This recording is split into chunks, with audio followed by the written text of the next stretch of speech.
ఎన్నికలు కేవలం ఎమ్మెల్యేలను ఎంపీలను ఎన్నుకునేందుకు జరుగుతా ఉన్న ఎన్నికలు కానే కావు. జరగబోయే ఎన్నికలు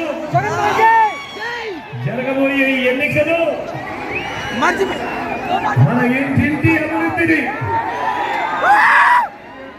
అందుతా ఉన్న పథకాల అభివృద్ధిని కొనసాగించాలా లేదా అన్నది నిర్ణయించబోయే ఎన్నికలు.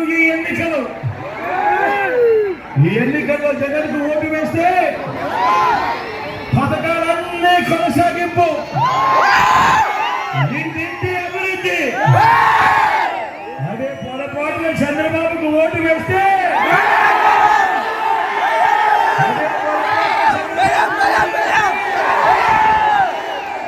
పథకాలన్నీ ముగింపు, మళ్ళీ మోసపోవటమే. చంద్రబాబును నమ్మటము అంటే కొండ చిలువ నోట్లో తలకాయ పెట్టడమే. ప్రతి ఒక్కరిని కూడా గుర్తుంచుకోమని కోరుతా ఉన్నా.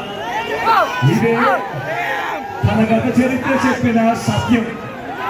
ఇదే సాధ్యం కాని హామీలతో తాను ఇచ్చిన మేనిఫెస్టోకు ఇదే అర్థం.